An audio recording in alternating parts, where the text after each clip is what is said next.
ሰላም ጤና ይስጥልን የተከበራችሁ አድማጭ ተመልካቾቻችን እንደምን አላችሁ እንደምን ቆያችሁ ሶስት መደመጥ ያለባቸው አስቸኳይ ሰበር አንገብጋቢ ጊዜ የማይሰጡ መረጃዎችን ይዘን መተናል አብራችሁን ቆዩ የመጀመሪያው ክቡራን አድማጭ ተመልካቾቻችን ራሱን የፋኖ መሪ ነኝ በተለይ የጎጃም ፋኖ መሪ ነኝ ብሎ የሚጠራው አርበኛ ዘመነ ካሴ በትግራይ ክልል የሚገኝ አንድ ከፍተኛ የግል ሆስፒታል ውስጥ በህክምና ላይ እንደሚገኝ ያገኘናቸው የፎቶ የቪዲዮና የአይን ምስክሮች ያሳያሉ ባገኘነው መረጃ መሰረትም አርበኛ ዘመነ ካሴ የሰውነት ለውጥ እንደሚታይበት በተለይ ፊቱ ላይ ከፍተኛ እብጠትም እንደሚታይበት ነው ሁሉንም ዝርዝር መረጃዎች ከኛ ጋር ስትቆዩ በጥራት ተሰማቻላችሁ በድጋሚ አብራችሁን ቆዩ በሌላ መረጃ ክቡራን አድማጭ ተመልካቾቻችን አሁን ኢትዮጵያን እያስተዳደረ የሚገኘው በጠቅላይ ሚኒስትር ዶክተር አብይ አህመድ የሚመራው የብልጽግና የመደመር መንግስት በታጠቁ ኃይሎች በመፈንቅለ መንግስት አለያም ደግሞ ባንዳች ምክንያት ከስልጣን በቅርቡ ሊለቅ ይችላልና ኢትዮጵያን ሊታደግና ሊያሻግር የሚችል አንድ ኃይል ተቋቁሟል የዚህም ኃይል ስያሜው አብሮነት ለኢትዮጵያ ይባላል የዚህ ኃይል አመራሮች እነማን ናቸው ቦታውስ የት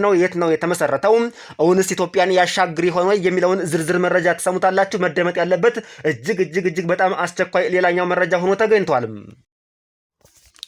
በሌላ መረጃ ክቡራን አድማጭ ተመልካቾቻችን ወያኔ ሓርነት ትግራይ ህወሓት እስካሁን በምስል ከታዩ ለየት ያሉ የጦር መሳሪያዎችን የሚሳኤል ተተኳሾችንም ጭምር በስካቫተርና በከፍተኛ ዶዘር ቆፍሮ ሲያወጣ የሚያሳዩ ቪዲዮዎችና የፎቶ ማስረጃዎች በዝርዝር ደርሰውናል እንዲሁም ወያኔ ሓርነት ትግራይ ህወሓት ከሻቢያ ጋር በከፍተኛ ጥምረት ያሰለጠናቸው ልዩ ወታደሮችና ኮማንዶዎችም የተመረቁበት ሾልኮ የወጣ ሚስጥራዊ ቪዲዮም እጃችን ገብቷል ከዚሁ ጋር ተያይዞ ክቡራን አድማጭ ተመልካቾቻችን የህወሓትንና የሻቢያን ጥምረት ዓለም አቀፍ ሚዲያዎች በዝርዝር እንዲፈንተው አድርገው ዘግበውታል እሱም ይቀርባል በተያያዘ መረጃም እንዲሁም የኢትዮጵያ መንግስት ህግን ለማስከበር የወሰደው የድሮን እርምጃም በህወሓት ላይ ያደረሰውን ጉዳት ዝርዝር መረጃ ተሰማላችሁ አብራችሁን ቆዩ የዩቲዩብ ቻናሉን ሰብስክራይብ አድርጋችሁ የደወል ምልክቷን እየተጫናችሁ መረጃዎቹን እንድትከታተሉ በድጋሜ ተጋብዛችኋል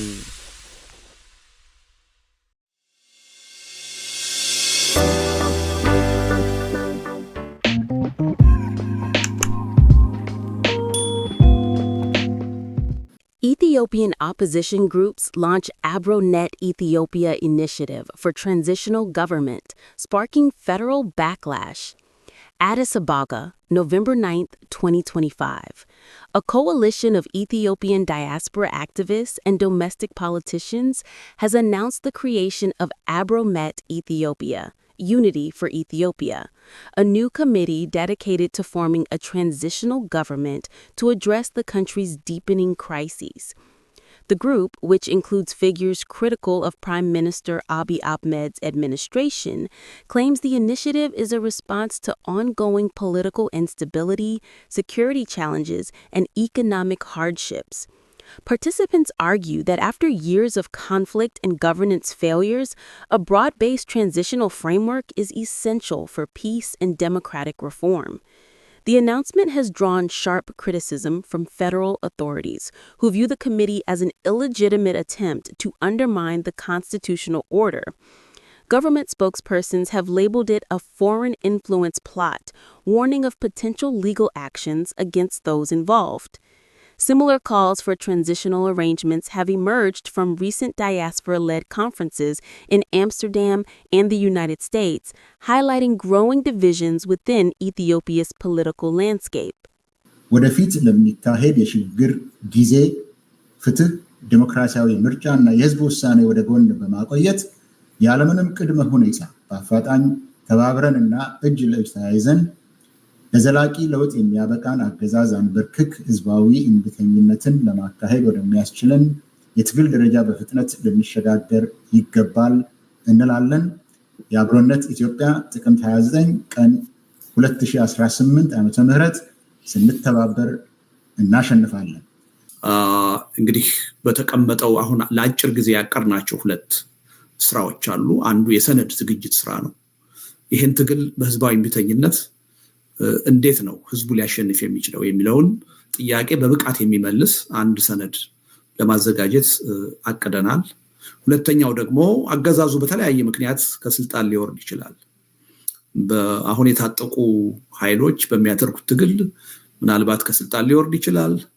ወይም ደግሞ በህዝባዊ እንድተኝነት ትግል ከስልጣን ሊወርድ ይችላል ወይም ደግሞ በራሱ ውስጣዊ ችግር በመፈንቅለ መንግስትም ከስልጣን ሊወርድ ይችላል የኛ ፍላጎት አገዛዙ በሰላማዊ ህዝባዊ እንድተኝነት ከስልጣን እንዲወርድ ነው ከስልጣን ከወረደም በኋላ ስልጣን ማጣቱ ብቻውን ግብ ስላልሆነ ሀገራችንን ለዘላቂ ሰላም ለዘላቂ ብልጽግና የሚያበቃ የሽግግር ሂደት እንዴት ነው የሚኖረን የሚለውን ጥያቄ መመለስ አለብን ብለን ስለምናምን ሁለተኛው የሰነድ ዝግጅታችን ምን አይነት የሽግግር ሂደት ሊኖረን ይችላል የሚለውን ጥያቄ የሚመልስ ይሆናል።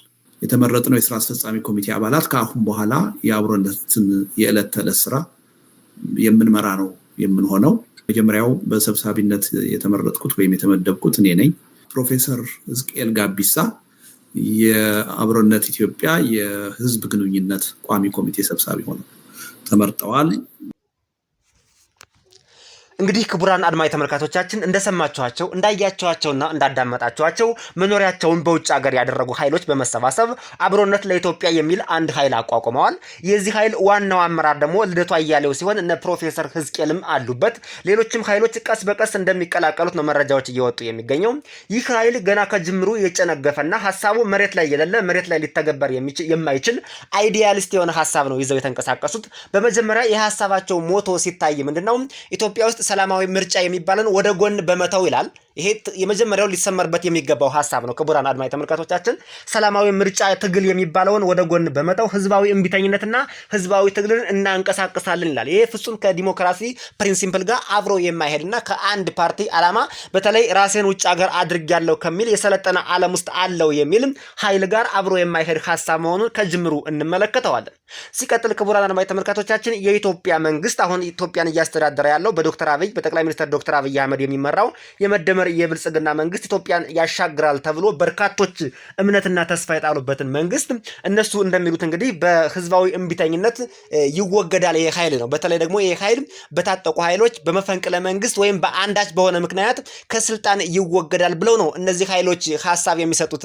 የተከበራቸው አድማጭ ተመልካቾቻችን እውን ይሄ ይሆናል ወይ? አሁን ጠቅላይ ሚኒስትር ዶክተር አብይ አህመድ ኢትዮጵያ ውስጥ እንደ አለት የጠነከረ አለት ላይ የተገነባ ስርዓተ መንግስት በገነባበት ሁኔታ ላይ ይህ ነገር ይፈጠራል ወይ ብሎ ማሰብም ቅዠት ወይም ደግሞ የወደፊት ትንበያ ጥንቆላም ነው ጭምር ብለው ያስባሉ በርካቶች። ወይም ደግሞ ሟርት ነው ማሟረት ይሆናል ጠቅላይ ሚኒስትሩ በዚህ መልክ ቢወገድ በአስቸኳይ ኢትዮጵያን እናስተዳድራለን ብለው ነው የሚያስቡት።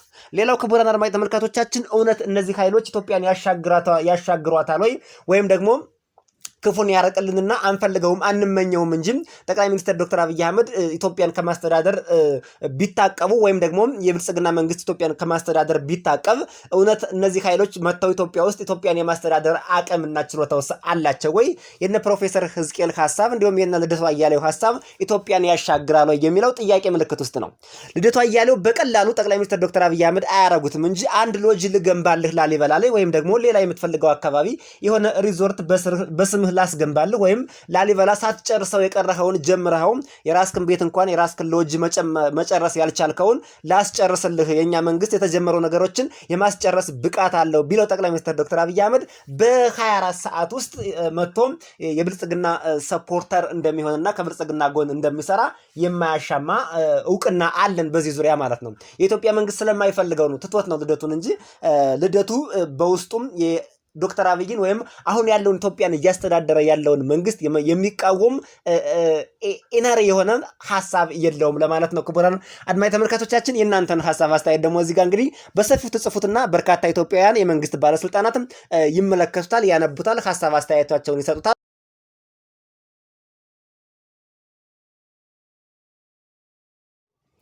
Escalating border skirmishes in northern Ethiopia have plunged the fragile Horn of Africa into renewed crisis, with reports of deadly clashes between forces loyal to the TPLF and Ethiopian federal troops, signaling the potential unraveling of a hard-won 2022 peace accord.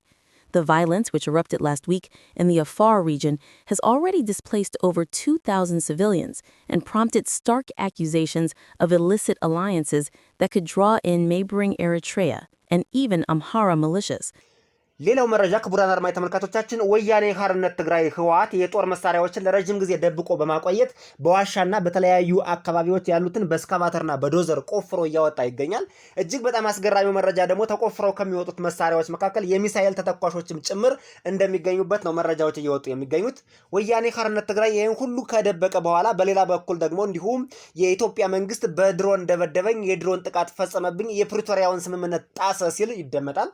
ይሁን እንጂ ወያኔ ሓርነት ትግራይ ከሻቢያ ጋር ጭምር ከፍተኛ ጥምረት በመፍጠር በበረሃ ውስጥ ያሰለጠናቸው ከፍተኛ ልዩ ኮማንዶዎች እንግዲህ የኢትዮጵያን መንግስት ያዳክማሉ፣ ኢትዮጵያውያንን ይወጋሉ የሚባሉ ኃይሎችንም ጭምር እያሰለጠነ ይገኛል። ወያኔ ሓርነት ትግራይ የፕሪቶሪያ ስምምነትን ተጥሷል ማለትም አይችልም። ይሁን እንጂ የፕሪቶሪያ ስምምነትን ተጥሷል ካለም ለመጀመሪያ ጊዜ የጣሰው ወያኔ ሓርነት ትግራይ ነው።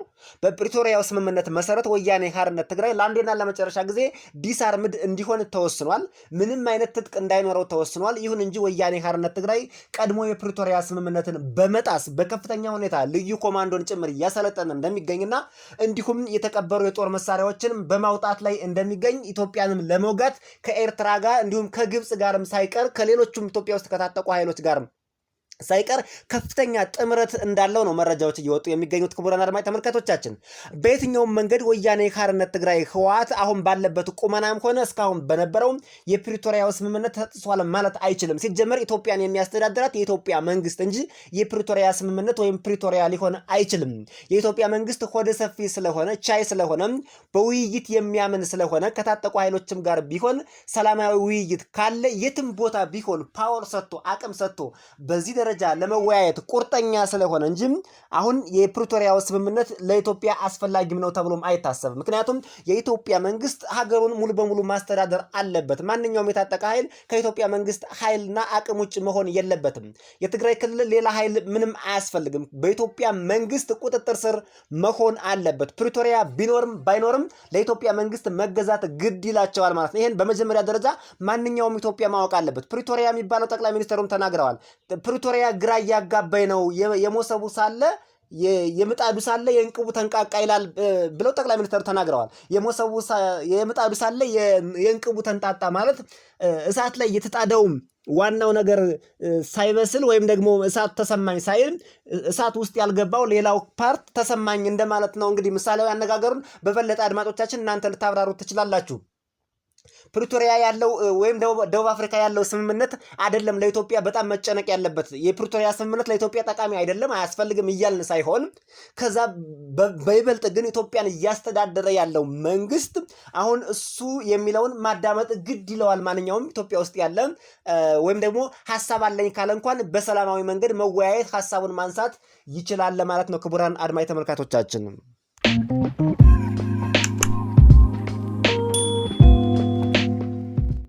በማህበራዊ ሚዲያ በየጊዜው ብቅ በማለት 4 ኪሎ ለመግባት ትንሽ በጣት የሚቆጠሩ በጣም ትንሽ አጭር ጊዜ ይቀረናል፣ ኢምንት ጊዜ ነው የሚቀረን፣ አማራን ነፃ እናወጣለን ብሎ መላው ኢትዮጵያውያን ሁሉ እናስተዳድራለን፣ 4 ኪሎ ላይ ዙፋናችን እናደርጋለን በማለትም ፕሮፓጋንዳ ሲነፋና በሬ ወለደ እንዲሁም ደሉዥን የሆነ መሬት ላይ የሌለ አይዲያል የማይጨበጥ ሐሳብ በማውራት የሚታወቀው አርበኛ ዘመነ ካሴ አሁን ግን የሚገኝበት ሁኔታ እጅግ አሳሳቢና የሞት አፋፍ ላይ መሆኑ መረጃዎች እየወጡ ይገኛሉ። አሁን የሚገኝበት አርበኛ ዘመነ ካሴ በትግራይ ክልል ውስጥ አንድ የግል ከፍተኛ ሆስፒታል ውስጥ ሕክምና እየተደረገለት እንደሆነ የጤና ባለሙያዎች ቀርጸው ያወጡት በአሁኑ ወቅት ዘመነ ካሴ በትግራይ ክልል የሚገኝ አንድ ከፍተኛ የግል ሆስፒታል ውስጥ በጽኑ ህሙማን ክፍል ተኝቶ እየታከመ እንደሆነና የህክምና ክትትልም እየተደረገለት መሆኑን የህመሙ ሁኔታም ከቀን ወደ ቀን እየተባባሰ መምጣቱንና የሞት አፋፍ ላይ መሆኑን ነው መረጃዎች የሚያመላክቱትም። እዚህ ሆስፒታል ውስጥ የሚሰሩ የጤና ባለሙያዎችም ከህወሓት በተሰጣቸው አቅጣጫ መሰረት አርበኛ ዘመነ ካሴ እዚህ ሆስፒታል ውስጥ ተኝቶ እንደሚታከም ለማንም መረጃ እንዳትሰጡ ተብለው ማስጠንቀቂያ እንደተሰጣቸውም የላኩት ፎቶና ማስረጃ ግን በድብቅ ተቀርጾ የተላከ መሆኑን ነው መረጃዎች የሚያሳዩት። ክቡራን አድማጭ ተመልካቾቻችን ይሁን እንጂ አርበኛ ዘመነ ካሴ በዚህ ሆስፒታል ውስጥ ሲታከም በጥይት ተመቶ ሂዶ ነው ወይስ ደግሞ ባደረበት የተፈጥሯዊ ህመም ነው የሚለው በግልጽና በዝርዝር አልታወቀም።